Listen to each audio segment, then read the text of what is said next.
Hi everybody, I'm Janice and I'm back with the Cambridge University Law Society podcast, now on video. Today I'm joined by Nabil Khabirpour, who is a Fellow and Director of Studies in Law at Lucy Cavendish, and he is the founder of The Law Corner, a pro bono legal organisation providing free legal advice to individuals and families with limited means. Thank you for being here today. I'm really excited to get into it. So, yeah. Thanks for the invitation. Looking forward to it. Brilliant. All right, so let's go back to the beginning. Cast your mind back to the days of yore. What was it that first made you want to study law at a place like Cambridge? So I actually first started studying human sciences, in fact, at UCL. Mm-hmm. And in school, I had a love for sciences, if you can call it that. Whatever you have in school at that time. Broad sciences. And probably because we had great teachers in chemistry and biology, and so I thought maybe this would be a good start. And then, in fact, during my gap year, which was in Israel, in fact, I was at the Baha'i World Center. I was doing a voluntary year there. Although my day-to-day work was not law-related, it was gardening and cleaning. Very nice. Any gardening tips? I probably don't want them from me. I don't know how many of them thrived, but cleaning, in fact, I still remember a lot of pro tips of how to make sure things are extra thoroughly clean. And so during that time, I had some conversations with some more senior people who were involved in external affairs and public affairs. And I noticed I really enjoyed those kind of topics, the questions they gave rise to. And then when I started at UCL, it was in a sense quite confirming, because although I think the sciences were very interesting, I kept coming back to thinking about the law, and then just applied again that cycle over UCAS and said, well, might as well try to get into Cambridge, I guess, as most people, and put the application in, and then came here for the interview. Stelios was my first interviewer, I believe. Can't quite remember the second person, but that was also a very memorable interview, and he was later my director of studies here.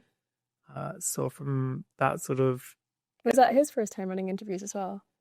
I'm not sure. Yeah. I think he's just finished his PhD, or sort of finishing it at that time. And I still remember so I was talking about this case. It was a human rights case. Mm-hmm. And it was about the denial of the ability for a certain religious minority to put their religion on the identity card. Mm-hmm. And this was in Egypt, I believe. And he said, right, well, tell me about this case. And I very passionately made a case for why, everyone should be able to put their religion on the identification card. And he listened, and then he said, right, now can you please make a case for the other side? Mm-hmm. And I remember that completely just threw me off, because I hadn't come prepared to make that case. But it was quite educational already, because it was sort of the beginnings of teaching you that even if you're passionately behind one particular view, it's really important to see the other side, which I also think actually is something that in today's society we really need to do. And sometimes it's difficult, though, if emotions are quite high. But anyways, that was the route into law. Yeah, brilliant. Okay. How do you think these early experiences shaped the career path you pursued, from practice to academia and public interest work? So I think, in fact, thematically it continues, because I think in particular Stelios and then Albertina, Albers Lorenz and Stephanie Palmer, so they were my director of studies during my 3 years. And I think maybe partly because for me, a subject is always related to the people. And I was very inspired by them, and you could tell that they took a great interest in us as students, and they cared a lot for our progress. And I think just like the teachers in school with the sciences, I then developed a love for the law because of the educators. And I'll be honest with you, I mean, the first couple of years, I don't know what your experience is, but like law can be a little bit, dry at times. I don't know what you mean. I love land law. Yeah, obviously land law. Exactly. Except Can't get enough of it. Except land law, and also just it requires new ways of thinking. Yeah, definitely. That you have to learn about, and obviously you sort of struggle with that, or at least I remember I did, because again you had a certain approach maybe from school that you tried, and then also I was very into sports, and I was playing a lot of football. For some people, too much football, and well, do you want to elaborate maybe on that? So yeah, in fact, one very memorable comment from Stelios was that he said in one of my DOS meetings that it seemed like I'd come to Cambridge to play football and do law as an extracurricular activity. Mm-hmm. And did that ring true? Did you feel, yeah? Yes, and it was I think about right. It was a fair comment, and the wider conversation though was very inspirational, because he went on to say, look, maybe if you do apply yourself, then you'll find that you can do even better. And again, this is, I think, that personal relationship that was really motivating. Mm-hmm. And through that, I think then also the love for the actual subject crystallized. But I think seeing students go through this now, I think it's similar. Like I sometimes see that maybe the first year or 2 years and you're sort of finding your feet, also finding who you are as a person, right? It happens at the same period of time typically in one's life. So there's a lot of things coming together, and then actually, if I may, one thing you also see, you can sometimes sense now that some people are on this trajectory where they're beginning to get more into law. They're beginning to become fascinated actually with sort of this entire project of law and the type of thinking that it involves. And if they had maybe one more year here, that would also then really reflect in the actual work that they produce. But from the position of a supervisor or lecturer or sort of director of studies, you can sometimes now sense that, oh, this person has now sort of found that path, and they sense it too. And that's great. Now, whether, of course, in the end they reach their maximum potential here or a little bit later, it's still really encouraging, I think, to see, and I'm sure also to feel. Yeah. So if Stelios telling you off was your first wake-up call of your academic career, what do you think were some other moments where you grew and developed as a person and as a lawyer? Yeah, so that was certainly one as a student. And then just, circling back also to your question, I think it was very clear that however much I loved the law and then went on to do graduate study as well and some research, I also had, I think, quite a clear idea about this fact that going into practice was very important to hone and sharpen a different set of skills. And I think in the back of my mind, I always had that love, which was, always there, and it was calling me back to the academic world if that were ever possible one day. But during my time in practice, there were many formative periods, and again, maybe the ones that you remember they might seem like very small things, but somehow they stick with you. So I remember this one time, I must have been maybe a year qualified or year and a half, something like this. And I had been given a research task by a partner who was relatively senior. In fact, I remember he was a partner before I was even born. Great. So yeah, he had a little bit of a head start. Been around the block. Sort of knew the block a bit better.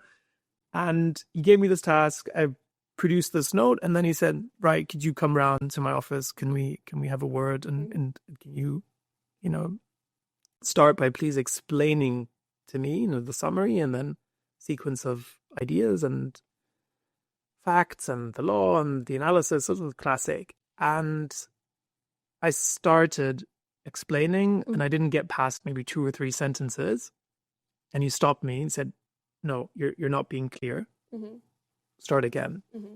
And even that, it's quite jarring. Yes, and even having been through, of course, the supervision experience and, of course, other aspects in life where that sometimes happens, I just remember like, oof, okay, right. So round 2. And maybe I got... How many rounds did you get? Maybe I got 5 lines Yeah. there, 6 lines in, and Yeah. he stopped me again. He's like, no, I don't know what you're saying. Yeah. None of this makes sense. Go back to your office, Mm-hmm. work on it, improve, and come back. Mm-hmm. And there was obviously a part of me that had to digest that, but then there was a part of me that really loved that because it was that, in a sense, it beckoned you to improve, right? And I think with now in my educator hat on, things that can sometimes seem a little bit, if not harsh, maybe a bit strong or a bit rigid or a bit short, typically comes from a good place, because this partner could have easily just read this note, done his own little bit of extra research. There was something that he did, and he had a good understanding of what needed to be done, and he could have had whatever it was, the call with the client. But I also know that this was done for me because it gave me the opportunity to improve. And had he simply said, well, right, thanks very much, I'll take it from here, then I wouldn't have that opportunity. I wouldn't even be put in this position where I feel like, all right, now I really need to improve to meet that standard. And so those moments like that are very formative. But of course, at the same time, then you also have to be conscious that, in the first maybe year, 2 years, or obviously as a trainee, like that's very normal. But then also to make sure that you don't make the same mistakes. You can maybe make it twice, but don't make that a habit. Yeah. And I think, as everyone can relate to, I'm sure, like that's ultimately very fulfilling when you feel like you've improved at something through hard work. And that only works if you're sometimes being told that what you have produced or what you're doing is not good enough. How does that shape like how you approach mentorship and teaching? So I think that that in itself has changed over these years. So I think this is my 3rd year, I think, or 4th. I think that in the beginning, I was very maybe conscious about first of all, my own craft, because it was new. So I was very focused on, okay, is what I'm... does this actually make sense? Yeah. Obviously, depending on also what the material is, since, in practice, take, for instance, European law. Like, of course, even if I did some cases that had a European dimension, the syllabus is much broader. So you need to then, first of all, make sure that you're on top of everything. So you need to prepare, then need to give thought about, is how I'm teaching this logical? There, I tried to emulate, people like Stelios or Albertina, just because that was a style that I thought worked really well. And Stelios' lecture handouts are passed down through generations. Yes, and as they should be, They're very good. And then once you feel reasonably confident that you're making sense and that sort of style works, then you shift a little bit. Remember, I shifted because you can then think a little bit more also about some of these aspects of, okay, where does someone need to be pushed a bit more? Where do you sometimes have to show lenience? And that's also very individual. So I think, and this is the benefit, of course, of the supervision context, where you academically get to know the supervisees much closer than if that were a larger seminar. And then that translates into a lot of things like, if someone makes a request, like, oh, my essay is late, is it okay? It might sound counterintuitive, but for some people, the right answer is no. You need to hand it in. And for some people, the right answer is yes, because you also know other things, right? And the circumstances that might exist in the person's life. And so that has shifted. And the other thing that I remember, again, being a student here, and probably being a student anywhere, I guess you would learn about this, is that everyone typically is fighting some fight, usually internal of some sorts. And it's the type of thing that we wouldn't necessarily share in social circles, maybe in, the family context, but of course in an academic context, and even, with your supervisors and director of studies, also that like sometimes takes courage. And even if it's not something that's at the level of, all right, this now is something, very formal and needs to be sort of shared with the college, there are other things, that weigh on our minds and hearts, and just remembering that we're human. And that means, because it's a very pressured environment, that, yeah, there will be ups and downs. And I think especially when you're a bit younger, it can be a bit harder to separate that, not least when you're under so much pressure. Whereas one of the things I think that one learns in life a little bit is also to then put those things maybe to one side when you're in a formal environment. But to be honest, it's a lifelong journey. That's not easy. But my point is just to remember that, and things are not always what they seem. All right. So you founded the Law Corner while you're working as a commercial lawyer. Do you want to tell the story about how it first began and when the idea of combining service, community, and law turned into something concrete? Sure. So that's right. So I lived in a neighborhood in London called Somerstown, and I would walk into the city where all the law firms are based. And that was a walk of about 30-35 minutes, and it would take me through the neighborhood. And so I got to know it sort of that way, but also I got involved on the weekends with community projects and some youth empowerment work. And through that, I got to know the families a little bit better.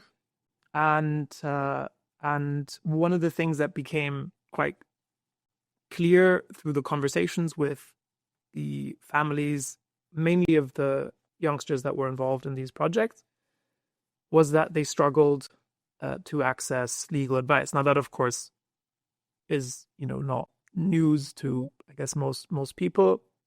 Interestingly, it was to me, because I had no real awareness or interest, to be honest with you, in matters relating to access to justice as such. Obviously, the empowerment work generally, and some of what we were doing in the neighborhood was general sort of education, but not legal as such. And so when people would say, "Oh, what do you do?" typically in that neighborhood context, it'd say, "Well, are you working in a school or a social worker?" And then you mentioned you work in law. That's when those conversations then happened. And that actually started my interest in, well, what happens in these situations? And I didn't know, actually, is it just the case that they have to find someone who happens to have a bit of time? Then I understood, actually, it is a bit more formal, because, of course, there is, on the one hand, there is a legal aid scheme. Now, typically, although things are also changing in that regard, maybe easier to get if there's a criminal issue. So on the civil side, very difficult. So if, for instance, you have a phone contract and you're not sure, can I get out of this, or do I have to pay it? And of course, this was all, before ChatGPT. Not that that's necessarily now so always going to guarantee the right answer, but you couldn't really get even the beginnings of an sort of understanding. And then I explored the law firm world, because I'm like, oh, so there's these pro bono centers, and I understood that most of them operate as clinics. Yeah. So you go with your problem, and then you get a slot, 10-15 minutes, and then you can see if they have another slot for you if things are a bit more complex. And then one of the things that I began to think about was, well, we didn't really have something like this in the neighborhood in Somerstown, and there were a few reasons for that. And then I thought, well, maybe it's possible to start an initiative that does two things. So from the beginning, it had a slightly different character to a clinic. So first of all, the thought was, well, could we do something that operates a little bit like a firm or chambers, in the sense that you take on the matter and then you see it through from start to finish? Because that model had not been something that obviously clinics were doing, for good reason, because that means you can see less people, because your resources, whoever is involved, would be allocated to that particular case. And so there was that aspect. And then the other thing was the educational aspect, because maybe partly influenced also by the work we were doing in the neighborhood, which had an educational spirit, partly because it's something I also enjoy, and partly because empowerment in a sense is more valuable, and educational initiatives can be more valuable because then you equip whoever is going through that process with the skills and knowledge to help themselves and maybe even help others. So teach a man to fish. So yeah, exactly. So those were some of those, I think all these thoughts that were floating around, and then that became the genesis, and ultimately after getting through a couple sort of logistical hoops in terms of insurance and location, this that, as I thought, well, maybe just start and see what happens. See if that's going to be something that people feel that they need. See if we can build a team around it. So there were a lot of questions, of course, in the beginning. Also time, because I was still in full-time practice. But sometimes with these things, you just have to, just start and then take it from there. Yeah. And how do you think kind of moving back to Cambridge and coming back here, or, moving into academia, helped you work out how to formalize the Law Corner as an initiative? Yeah, that actually was a real blessing, because one of the questions that had been on my mind as it was growing, because both casework, but also as people came into the Law Corner and giving parts of their time, one thing I realized was that it needed coordination, and it needed sort of thought at the level of governance and structure and organization, and that was something that you couldn't just do, let's say, on the weekend, right? Because things would be happening during the week. So there was that side of it. And then I was thinking about different models, that maybe sort of something like a sabbatical, take a sort of sabbatical from practice and then build that up. But, life being what it is, you also have to earn money and all these things. So it wasn't entirely clear. And then, at the time there was a small opening here. And since it had always been a dream just to come back, to be honest, in whatever capacity, I thought, well, maybe if I do that, and initially it was just for a year, so I also didn't know what the horizon looked like afterwards anyways, here at Cambridge. In that time, try my best, and again, because we had a little team at the time as well, sort of move that initiative forward, and then we see what happens. So it was, of course, a bit unclear, because you don't know, maybe nothing would have happened. As it turned out, like it grew quite a bit. And to your question, I think the academic environment and growing an initiative like that actually worked very well, because one of the great benefits and privileges, I think, of being in the academic world is that you do have a degree of autonomy over your time. And that means that, in my case, for instance, I would do all my research and writing in the mornings. So pretty much, I had my day divided until 1-2 p.m. I would do writing and research, and then, of course, sometimes in the afternoon you had teaching, but there were still a lot of afternoons where I had time. Then sometimes I would be in London. Sometimes, of course, could do things, calls and emails, and to this day that actually works really nicely, because you sort of have that hybrid.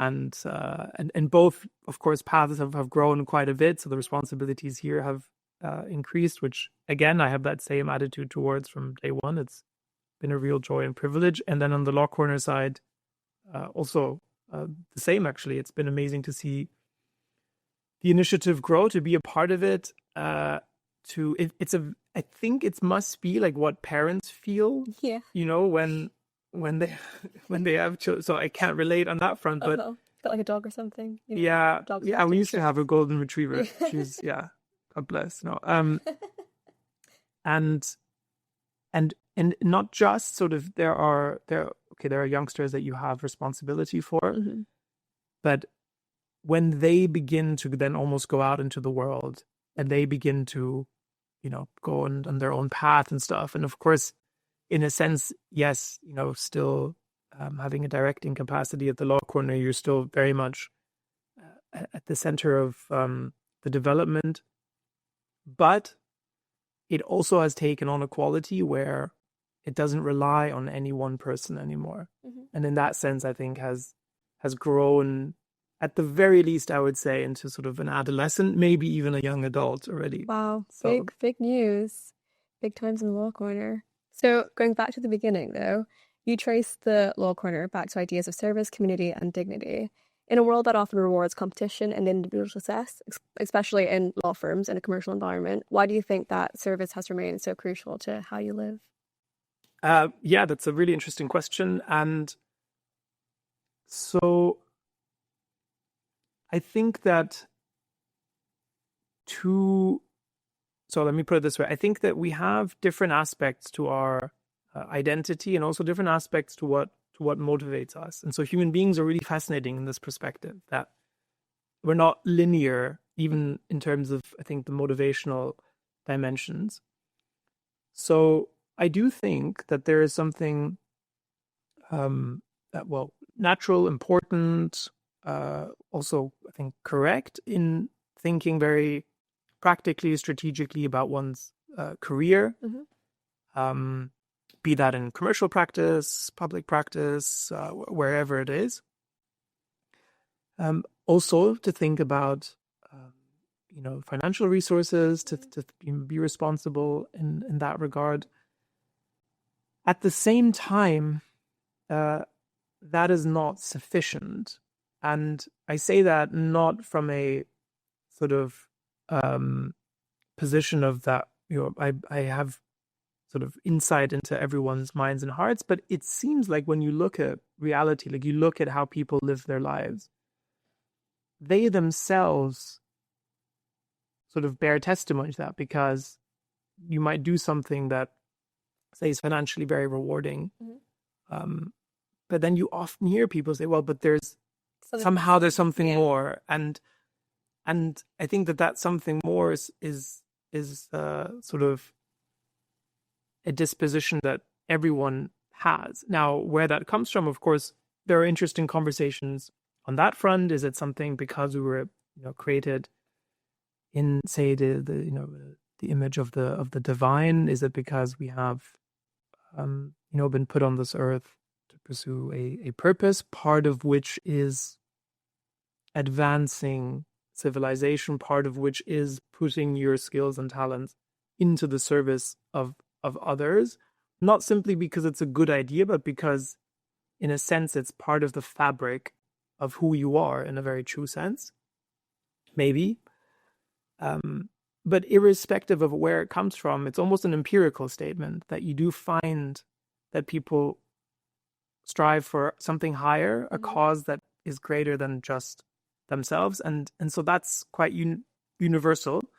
Of course, that in and of itself, though, can only happen, or the way in which it happens, I guess it's more precise to say, can look different depending on how things are in that first round, right? Because if you're struggling, just to pay for the bills and sort of with basics of life, which of course is very common, then the way that service element might look is very different. You might not have the opportunity to do it in such a way where, of course, you build something which in and of itself takes time, and even the ability to take that kind of risk is grounded in the fact that I know that there's a support network around me that, if push comes to shove, I could always say, I'm going to my parents or my brothers or things like, and just knowing that, because of course there's that love, but also, they have that the opportunities to support you,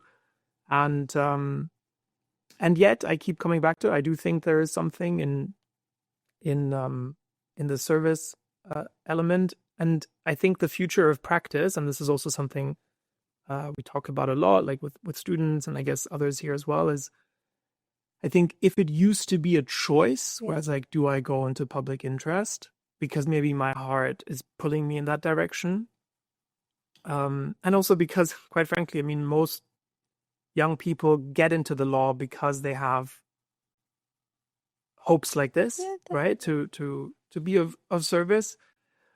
I don't think that the choice has to be binary, and I think maybe also this model of the Law Corner shows, it's possible to do both. And also, what's great to see, I think, is that this is very much in line, I think, with the vision of private practice. I think a lot of law firms genuinely see the benefit. I mean, those are also people, right? Like, they have hearts and they understand. So, not just the statistics, the needs are great, and there are ways to address that. But I think also in terms of creating opportunities to balance private practice, public interest, pro bono, whatever it is.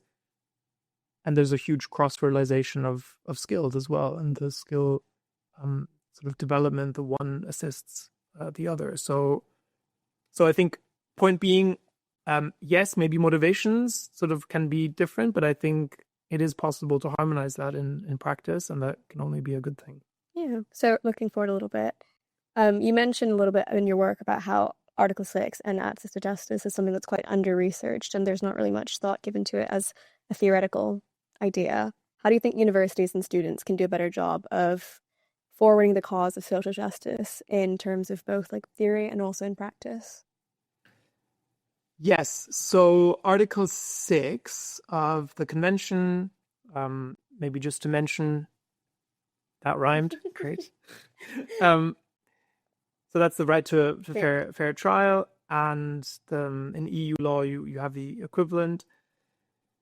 So I think, yes, it is probably somewhat underdeveloped in an academic sense, perhaps because, or the access to justice element of that. I mean, the fair trial elements, I think there's a lot of work out there, and there is a growing body also on the access to justice element. But I think maybe because it's liable to be overlooked since it seems very obvious, right? There's very few people that would say, well, no, the law is only for certain people or things. So it's like, well, of course, everyone said it, but then the practical question is, how do you make that a reality in a world that is resource constrained from different angles?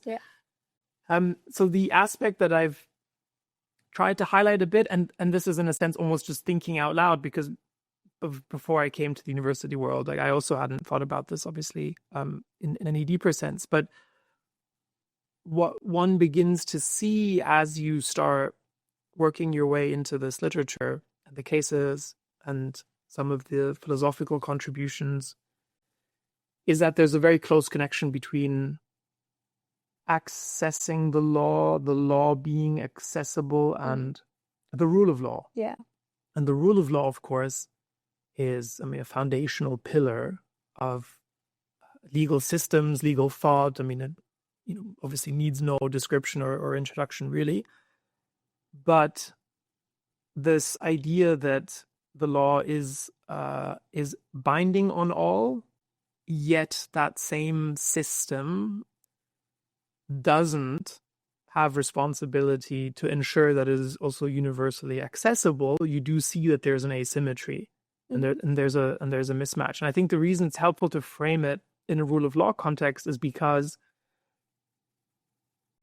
to the extent that there are shortcomings in the principles of legal excellence that underpin the rule of law, and of course there are different conceptions of what these are, but accessibility, equality before the law, consistency between official rules or declared rules and official action, these are all seen to be as sort of quite central.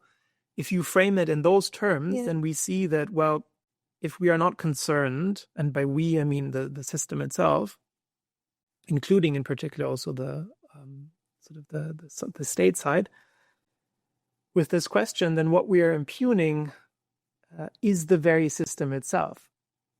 And so, in a sense, the health of law, the state of the law in a country or within a given legal community, suffers when there are severe shortcomings in accessibility. And there are different reasons for this. I might just mention one, which is particularly relevant, I think, in common law context, which is where, the law develops partly in response to the lived experiences and questions and cases that ascend all the way to the apex court. And of course, the most famous example is Donahue and Stevenson, which was a pro bono case. And in a sense, it had to be, because who has, who would bring a case about, ginger beer all the way to the Supreme Court? And obviously, I need not say that it really shaped the law on negligence. And yet there are other areas of the law, take contract, for instance. And I remember thinking this as a student. It was like every second case I'm reading is like a shipping case. Yeah. It's like lots of ships. It's like, is that what was happening like in the 18th, 19th century? Charters. Exactly. Like everyone was, there was this ship was going from this port to that port, and then something happened with the cargo and so. And my favorite one is the ship with the similar names. Yeah. And of course, I'm sure that's still the case, and there's still, obviously very important questions that come out of that. But the sort of questions of the rank and file were comparatively underdeveloped. And of course, in tort law, that was a little bit different for various reasons. But the point just being that, of course, courts can only pass judgment on the factual matrices that come before them. Yeah. And of course, the justice system itself does not carry responsibility for bringing cases, before the court. And so this is where, again, it comes back to sort of this question of access. But that's just one dimension. I think there are also other dimensions. But I think all that, should sort of help to show why I think it's an important field. But it takes sort of a little bit of geometry, maybe to bridge. Exactly, build that bridge. Yeah, so drawing on capability theory, you suggest that individual internal capabilities, like literacy, are insufficient without the correct external conditions, like legal aid. How should a state practically measure whether its legal system is successfully translating these capabilities into a meaningful way to promulgate access to justice? Yes, so capability theory is, as far as I'm aware, and maybe it has older roots, but I became aware of it through the work of Amartya Sen and Martha Nussbaum. And the key insight that I take from it, and I believe it began with Sen's work on distributive justice, is that in essence, it matters not just what you get, but what you can do with what you get. And hence the name. So you might be in receipt of a particular good, but then you need the capability to convert that good into a functioning, in fact. And the example that I always love giving, and it helps me understand as well, is that are you into tennis? Not at all. Okay. Do you know some tennis players? I know, yeah. Okay, so tennis players. Take Serena Williams. Got it. So if I gave you her racket and the same balls that she uses, and put you on the same court that she plays on, and I say, can you serve like Serena Williams? Probably, yeah. I would say so. Oh, you think you could? I think I really could. I feel like I've got it down pat. Okay, well then... I'm quite... Sorry for undermining your theory. Then the example is not going to work. Okay. No, I'll do it again. We can restart. No. Lost me again. It's fine. So it's good that you have that confidence. No, I'm lying. Okay, no, I couldn't. I'd be so most no, I would be awful. I've got no hand-eye coordination, so I would be awful at it. Okay, I'd struggle. I'd drop the racket. Yeah. All right. So yeah. I mean, the point being, just because you have what she has, it's unlikely. Maybe it's unlikely, possible. Yeah, but see me in the court, man. But unlikely that you would be able to play exactly the way that she does. And obviously, this maps very nicely, because what she has is a capacity or capability that maybe you have in a latent way, but of course you haven't had the opportunity to train. And so all of that translates very nicely to the law. Yeah. Because of course, all the laws and these wonderful statute books and the case law and so on is, of course, accessible or available, particularly today, to everybody. And yet there are capabilities that are needed to translate that. And with law, it's a very interesting analysis because what is needed depends also a lot on the complexity of what you're dealing with. So there are surely many laws where a lay person, so someone without legal training, can read the law and make sense of what it requires and act accordingly, and that's fantastic. But there is also a necessary complexity for other aspects of law. I mean, I don't know if the tax system is the best example. Maybe that's been overly complex, but there are areas where it's not possible because what you're dealing with itself has a complexity such that you need presumptions, you need tests, you need a knowledge of sort of, almost like there's like satellite knowledge that you need in order to deal with it. And to your question of, well, who is responsible now to ensure that a layperson has some version of access? That's not an easy question, but of course, if we think of law as a public good, then we need to very seriously think and continually think about that question, because if you don't and you leave it up to chance, then what happens is that a public good converts into a private good, because the answer is it becomes something that's squarely within the market, which of course is, I guess, the definition in that sense of a private good. And there's a professor called Michael Sandel, actually, who's also written a little bit about these questions of what should be in the realm of the market and what should be outside. And there are some interesting parallels to other public goods where, again, you have to give thought to it, otherwise they can become private, like voting. The idea of that there's a certain importance that each person has one vote and that a vote cannot be bought. Now, of course, we know that there's campaigning and there's this and there's that and so on, but at heart we still very much believe, and in fact, even if someone wanted to sell their vote, it's not possible, because we've said that is not something that's in the realm of the market, and it's very important. But for that to work, other things need to be in place, and I think with the law, it's the same, and maybe with healthcare also, it's similar.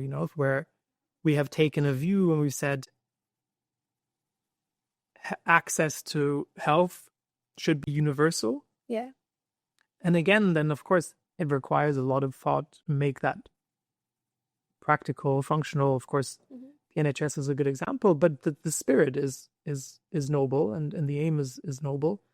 And we have that aim and we have that spirit, I think, with the law, but I'm not sure if enough thought and in some cases resource has been put sort of into the service of exploring that and seeing how maybe with little changes we can have a big effect. And I think that artificial intelligence will have a great role to play, and maybe it's going to be that technological development that is now going to unlock actually the sort of the key, because, or provide the key, because it's able to, of course, reduce the cost considerably, and it can build upon a lot of work that has been done. It's able to sort of synthesize some of that.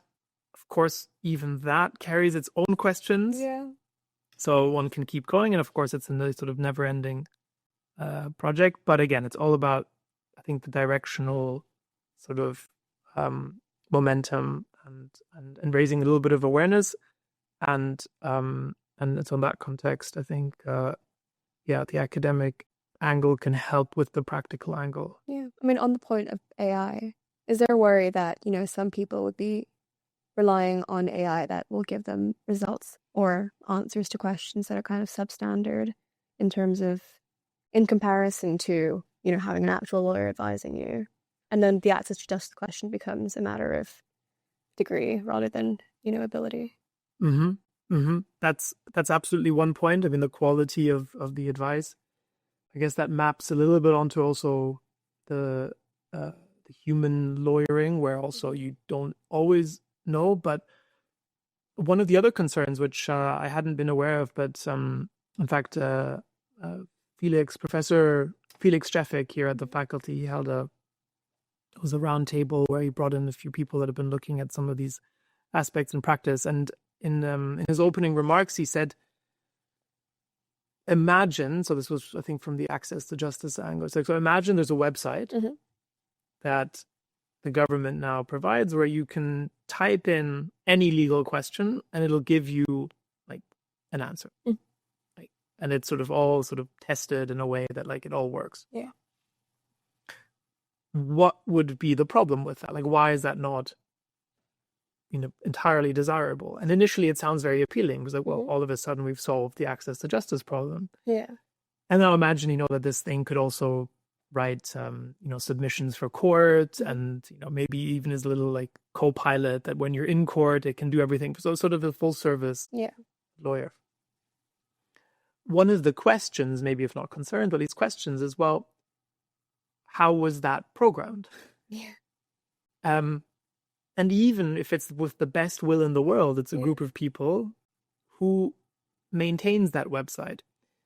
So all these questions that you realize, actually, one of the great virtues of human, either assisted or just human lawyering, is in fact our diversity. Yeah. Because the law itself, somehow it seems, or its integrity, is upheld by the very fact that there are differing views and differing interpretations, and sort of we all look at this construct from different angles, and through that, in a sense, almost like it's like a decentralization. It's almost, I guess, like the safety that's in a blockchain, where it's decentralized. Like in a way, having all these human nodes, there's a safety in that, and so if that all becomes centralized, then you have new questions. So questions that never used to even be something that we could even consider now enter the picture in ways that we're going to have to address. I guess that means, at least for a period of time, I mean, the hybrid model, which is something that's, I guess, already being used, shows a lot of promise. Yeah. Where just you make things more efficient, but you still have somebody look over it, not just to make sure it's correct, but in a sense to see, like, does this particular human mind, agree with that, to create a diversity as well. Yeah. So that there's a sort of competition of the best views.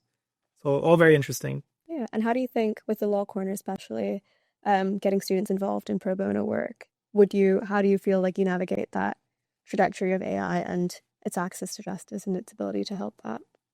Yeah, that's also a question we're giving thought to at the moment. I think where we're at is, as an initiative, we're very, very clear that we need to integrate the use of AI at the very least for efficiency. So there are processes, even processes that are non-substantive law related, right? Like just sort of, I mean, how is an initial, sort of how does the initial form get evaluated? How is the data sort of compiled? I mean, these are, I guess, relatively simple things.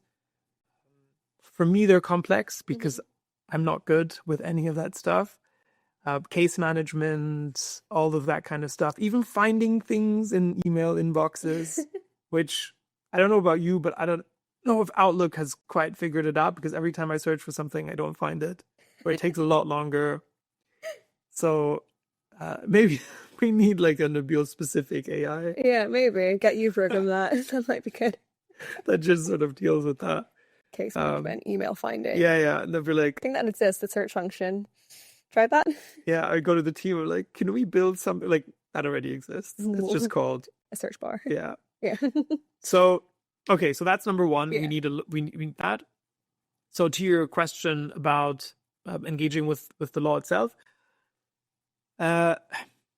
So one thing that I think is important, and this carries on from, I think, how one should engage with the law as a student here, is that there is a lot of benefit painful though it can be at times, of sitting down, reading a judgment, reading the statute in sort of flesh, not understanding it, reading it again. I remember as a student here, there was a professor once, I think it was in equity, who was sitting in the lecture and he was talking about whatever it was. And then he branched off and he said, can I just say, if you read a judgment and you don't understand it, you read it again. If you don't understand it, you read it again. And I was like, yo, bro, I mean, the third time, like, I don't know if I even get to the second time. But that was actually also quite inspirational because it's true. And what you get out of that, interestingly, even if you don't understand it the third time, you've still developed. Yeah. Because your mind has had to be stretched in a way that it wasn't accustomed to. So I think that act is good. But of course, that takes time. Yeah. So that's a trade-off with, well, efficiency. So now, again, like if I have casework and I would like to service more people, but even that in the longer sort of term and with a further horizon, you say, well, if I am not developing myself as a lawyer, yes, maybe in this particular instance or in these stretch of 2-3 days, I can help more people, but in the long run, I can help less because I haven't developed as a lawyer. So I think resisting overuse of AI is important from that perspective. But the future, I'm sure, is, again, like you have to become fluent in that language to understand how to use it without, I think, losing the instinct and being able to trace the thinking of what it's producing for you. So it's a continual question, and it's something that we're thinking about. We don't have specific, I think, guidelines at the moment for those that are sort of at the earlier stages. Of course, there are the standard sort of confidentiality aspects, because with these models, of course, you can't put things in and expect that it's confidential. But more broadly than that, something that's still evolving. So we'll see how that all sort of unfolds. Yeah. So going back to some of your academic work, in defining the temporal scope of the proposed right to access to justice, when does it begin? Is it when someone suspects that they've got like a legal issue, or is there a specific trigger and a point in time in which that right materializes? Yeah, good question. And a question I had to give thought to, as you say, in an academic context, because in a recent piece that I wrote, which connected some of what we were talking about before, human rights, access to justice, and the rule of law, and I was in that piece looking a little bit at some of the cases, in fact, and I sort of brought maybe a new lens to some of the foundational cases to sort of question how everything developed from there.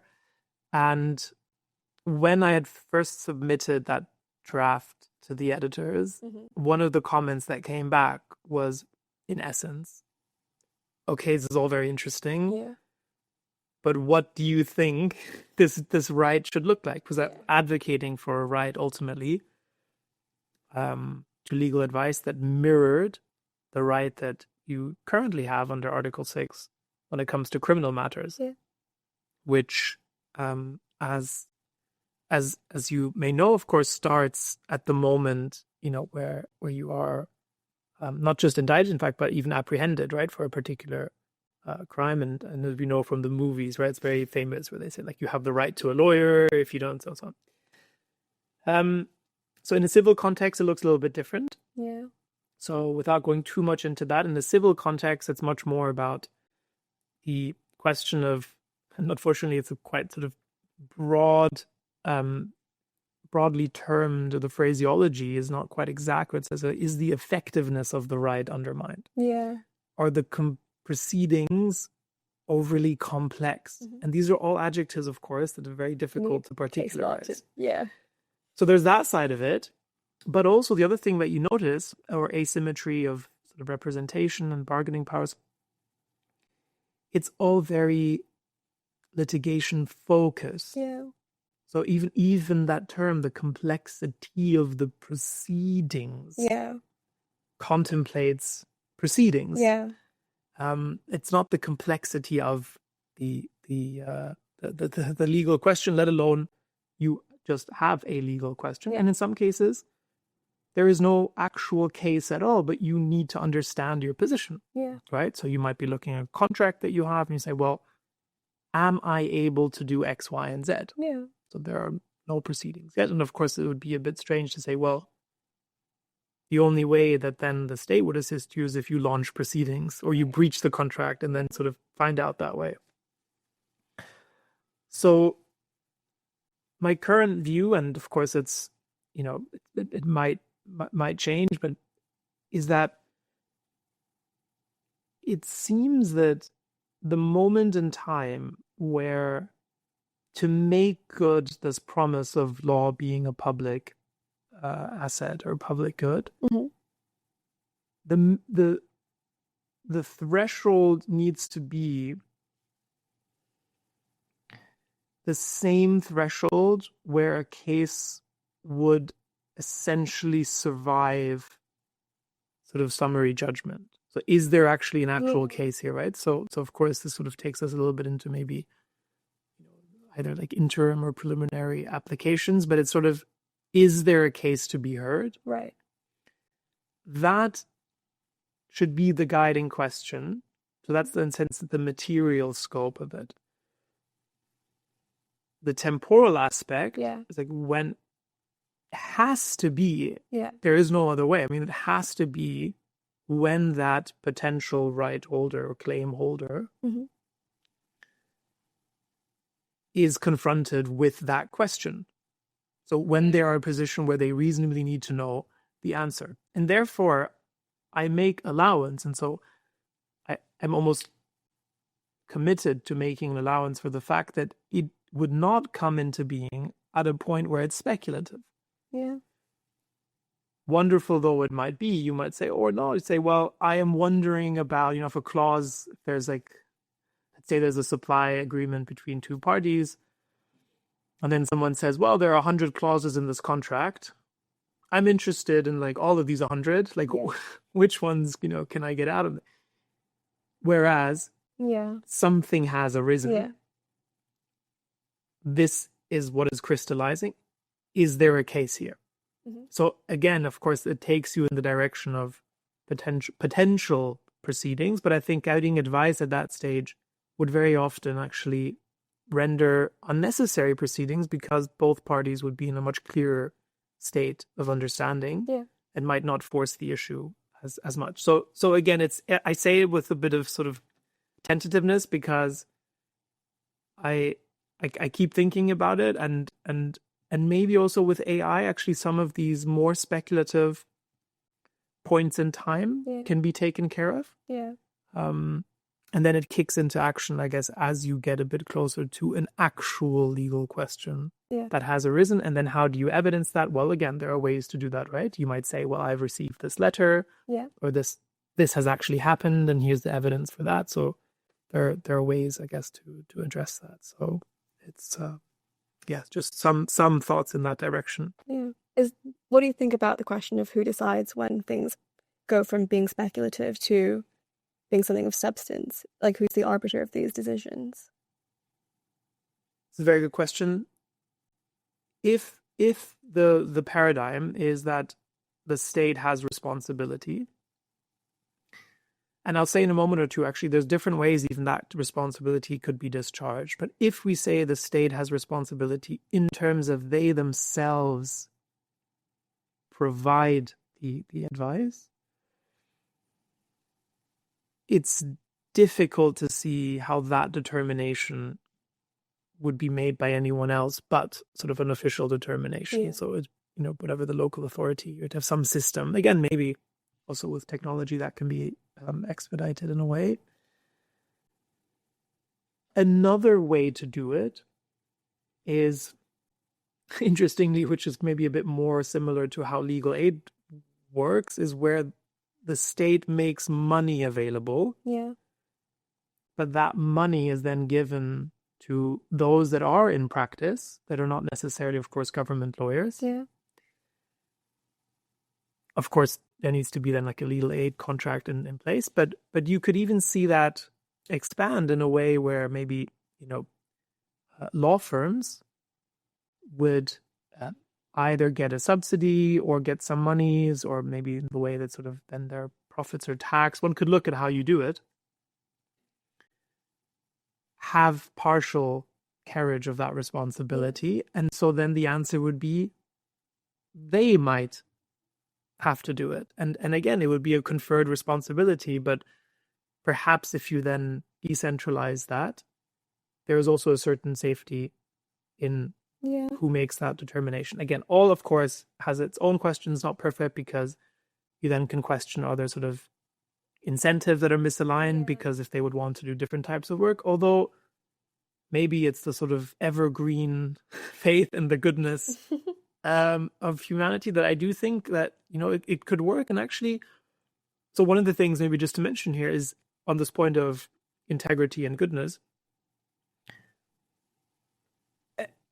we have very few, and I think I can count on the fingers of one hand, maybe in the last 5 years, applications for legal advice where I feel like this person doesn't actually need pro bono advice. Like they could go into so it's really extremely rare.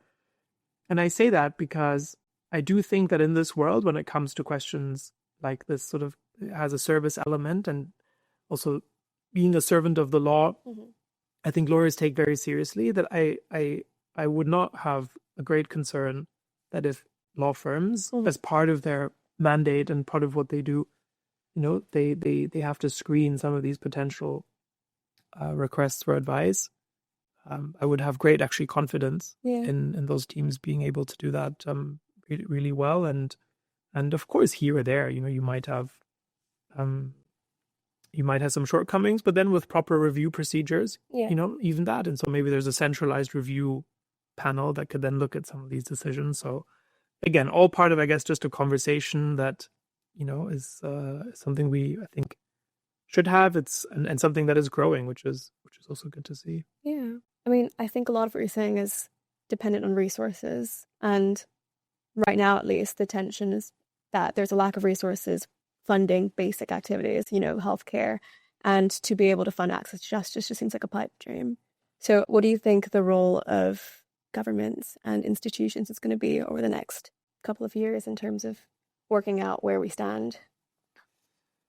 Yeah, resources, I guess, always, always difficult. And one needs to be always very careful how one, I guess, uses also public funds. I mean, these are the funds of society as a whole. Sometimes I can't help but think what seems like, money is out there, but how it's put to use very often is the more difficult question. And I think to answer your particular question, it's probably shared responsibility. So I think that the partnerships, the coherence between government, between the private sector, between also the, civil society sector, NGOs, they have a lot of experience, I guess, with realities on the ground at the grassroots. When those actors and spaces come together and give thought to us, I think advances can be made. And again, very often, advances are incremental, and sometimes like one has to just let a little bit of time pass to see the evidence of real progress, but it's certainly not this, branch of government or this sort of private sector is responsible for it. It's like a shared sort of trusteeship, because the law is something that belongs to all of us.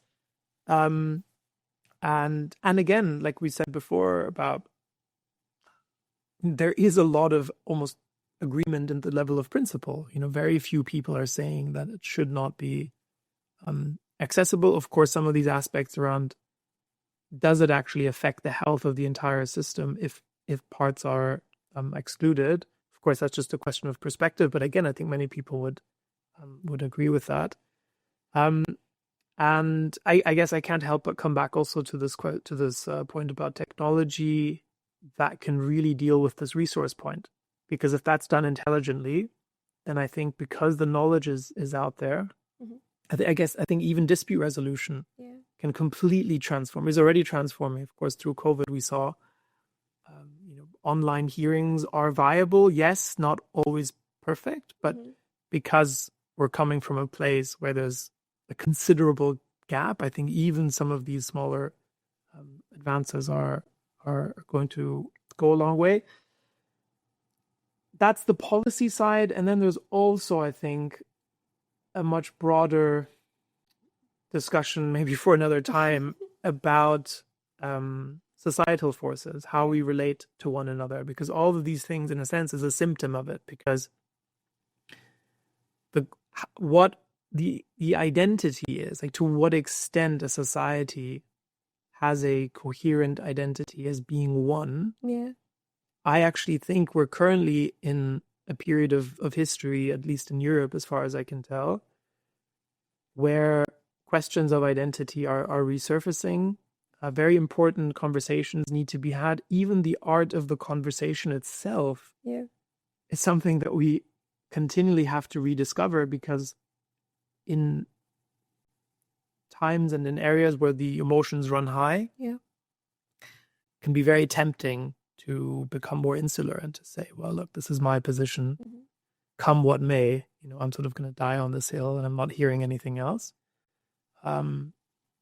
Versus creating those spaces for true dialogue and engagement, which means also we have to be able to welcome opinions and views that we disagree with, but in that constructive context, not in a way that we ostracize. And the reason I mention that is because all of this, like policies, yes, that's one side of it. But if there is no true groundswell where we say, yes, I truly feel that we are one and we have created an identity in this particular country or in this continent, wherever it might be, then I think we will struggle. Then there is no law and policy and in the world that's actually going to change that. And that, in fact, is a question of, ultimately, I think is a question of the heart. So they might seem like different things, but I think they do go hand in hand. And there I might just say, I think lawyers, or those at least, no, I mean lawyers, law students, are in a very good position, very important position, because one of the things I think that law teaches you is the importance of dialogue and discourse, and even the practical skill of how to articulate thoughts. And as I was saying, and Stelios taught me all those years ago that day, to see the other side. And that in turn, even if you end up disagreeing, creates a certain oneness and an identity that is much deeper than just, I believe what you believe. Yeah. What do you think your hopes are for, will you talk a little bit about the construction of the European legal order in your writing? What do you think you see for that in the future? Yeah, so that's, I think, a very interesting space and really important. And so one of the discourses in the European, particularly the legal sphere, but increasingly, I guess, also in the political sphere, and maybe those are one anyways, but is this question of European values. Yeah. And the very notion of values, which is something I've explored a little bit now, and I find it quite fascinating, had not really been front and center of the European discourse for many years, particularly after the inception, actually, of both the European Union and the European Convention on Human Rights, because they were generally accepted as being shared. Yeah. So as we rose from the ashes of the Second World War, it was almost very clear that we needed certain shared values to move beyond. So this period of transitional justice was marked by a certain unity in terms of these. And I think more recently, what we're seeing is not so much a return to maybe more national identities, but just the fact that actually there is a degree of pluralism when it comes to value interpretation beyond the securing of peace, in the sense that Europe is not at war with each other.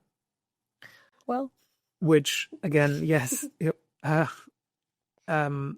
or that, as we saw, of course, in the Second World War and before, that nations don't turn on their own people. Yeah. So Europe has, obviously now had a relatively good track record in that regard. However, what does a value like democracy?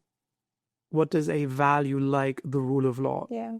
What does a value like human rights or fundamental rights actually mean? Can it mean different things in different countries? Like, these are all questions that have now come to the fore and continue to exercise the courts. There's a very important decision that is currently pending before the European Court in Luxembourg, so the Court of Justice of the European Union. And the question is, can values create self-standing normative obligations? Mm-hmm.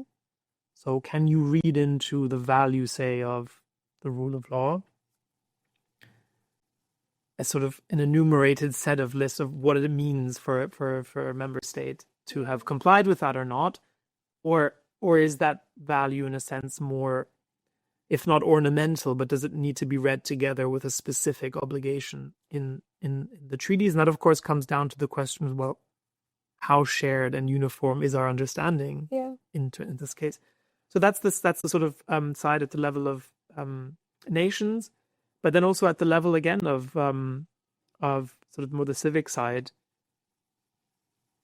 the European identity, especially Europe, that has, of course, itself undergone a lot of changes, and in terms of, I guess, movement of populations as well. So these are all questions that are relatively new and important. And as I mentioned before, I think the most important is to protect the conversation itself, because if that disintegrates, then I think, as someone has said, I forget who, but you only have two real options. You have violence or discourse. Yeah. And the one is clearly preferable over the other. Which one? We'll leave that. Yeah. Well, do you think there's a way for the pluralism that the EU is built on to exist within a society where we have these cohesive shared values? I do. As far as I can tell, my current view is that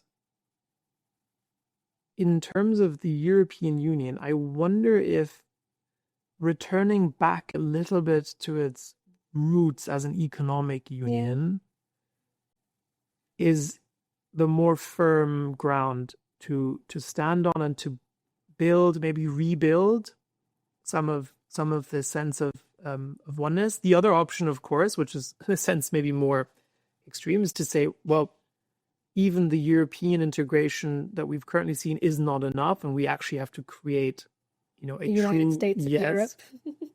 Which, of course, if you go back into history, that was the plan. Well, there were certainly those that were sympathetic to that view for maybe reasons that are also becoming clear now. So there's that side of things. But the other way, perhaps, is to go. So if the European Union says we recenter on the economic side and we leave questions maybe of not just social policy, but some of these value questions, constitutional questions, which are tied, of course, to the identity of nations. So, there's a little bit of sort of devolution that goes on there. Yeah. Then the question is, well, what replaces that? So how do you have a unifying force? As I mentioned before, I think the virtue of a discourse is very important, a true discourse where you invite different competing ideas, but also that, of course, you can't have a constant arena of conversation. At some point, of course, you need certain foundational pillars. And there I do wonder, it's an open question, but I wonder, if maybe the role of religion will resurface, not as a disunifying conversation, which it has a tendency to do as of late in particular, but as a much, much more serious engagement with the roots of, first of all, these faiths, their society building power. Yeah.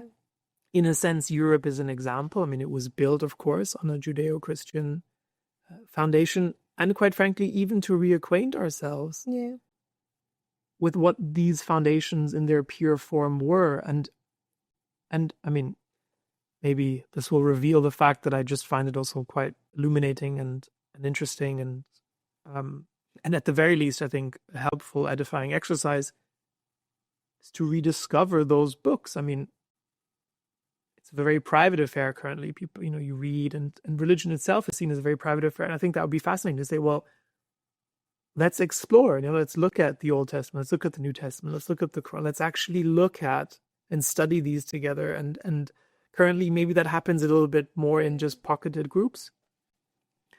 For the reason that, look, if these are also the strands of our society that now people feel strongly about, at the very least culturally, and many, of course, beyond just culture, but of course, religion and culture go very closely together in terms of the building of a new community and a society.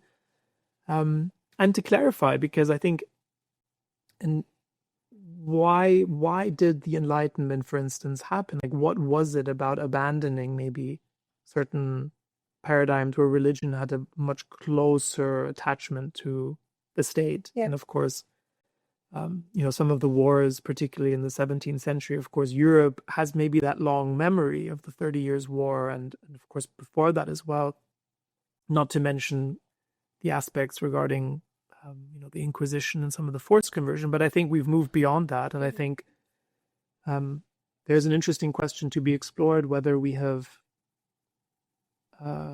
removed ourselves a little bit too far, but yet at the same time find that we cannot fully remove ourselves from it, because we continue to hark back to, like we were talking about before, this idea of values. Why is it even that we feel that we should have shared values? The suprasensory, something that is timeless, like, where does all that come from? I mean, at the very least, it bears a kinship to religion, wherever we might end up. I think at the very least, it's just a very interesting exploration. And again, we have the frameworks. I mean, freedom of thought, conscience, and religion is what provides, the arena and certain guardrails as well for us to advance, which, of course, is not the case everywhere in the world.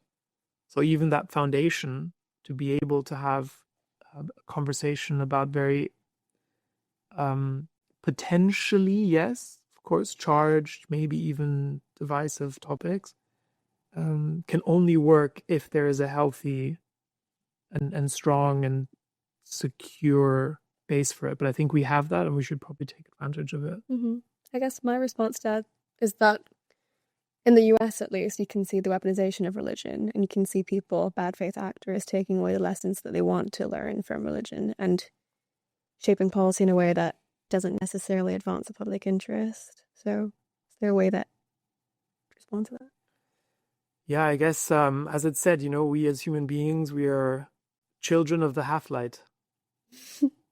So we're at the end of imperfection with a lot of lingering imperfections, and at the beginning of perfection, we have our heart and mind is stretched towards the heavens, but yeah, our feet are very firmly planted in this world. And I mention that because I think, anything we come into contact with, especially something that is, divine or holy or pure, it needs to be done with great care, that inclinations, drives, aspects of that lower nature don't take over. And I think it's what you mean when you say instrumentalization, that is that which is higher being put into the service of that which is lower. Then what you really have is, well, you have the lower that is dominating. So that's quite right. And again, I mean, this is what it means, I guess, this is part of the human experience. Also, what makes it so interesting, that it is said, and I think this comes from a religious tradition maybe, but it is said that, God has even greater love for humans than for the angels, because although an angel has a notionally higher station, it is the fact that a human being can turn towards God and has that free will, and it can actually go wrong, that when they go right, at least in that paradigm, they can turn to, which the angel can't, because it's pure perfection. And so, of course, that's maybe a little bit of a airy-fairy answer to what is a very real problem. But I guess another way of saying, I don't think we can fully get around that. And this is where education comes in. Yeah. An education that I think doesn't need to come or is related to any one particular religious outlook, which is just an education where, one is oriented towards the truth. One is able to dispassionately look at reality, to questions one's views. And in fact, one of the things that I've noticed is that the very act of even just reading, so at that very first level, and of course you have to then have the capacity to do so, but a mind that is constantly exposed or regularly exposed to philosophy, history, literature, is not inclined to some of these more extreme, not outbursts, but, some of the things like even violence, I think, and sometimes maybe, again, it's not an area I know very much about, but I wonder if sometimes sort of bursts of violence or aggression or sort of haphazardness comes from a frustration where there are talents and questions and desires that have not been channeled in the right way. And even what you grow to love, I mean, maybe law is not the best example. Of course, it's a very technical thing, but even there, right? I mean, typically students, I think, do enjoy it more and more with every year. But you take something like Shakespeare, once you have tasted that sweetness and that you have that love, it's very hard to go from that to be like, right, now let me go and smash up some street signs or something. It's just not the kind of thing. And so again, this extreme example maybe, but the point is, I think education can have a very, not just civilizing, but also I think a calming influence, and to see things with circumspection and to approach things, I think, with a degree of caution, which can only be a good thing, I think, as we are in a world where a lot of competing and as I said before, also views that are rooted in emotion. Yeah. So being able to move that, and I think that can also go some way towards what you're saying before, where you then don't instrumentalize whatever it is, be it a particular view on the world, be it a religious outlook, be it religion itself, all these kind of things. And again, we're imperfect. We always will be. That's the beauty. But I guess one can always try. That's a good place to end this off. We can always try. True. All right. Brilliant. Well, thank you so much for doing this. I had a really good time. I hope, we got to speak a little bit about the work you do and some interesting conversations to be had. A bit tangential, but we live. Yeah, great. Yeah. Thanks so much. Brilliant. All the best.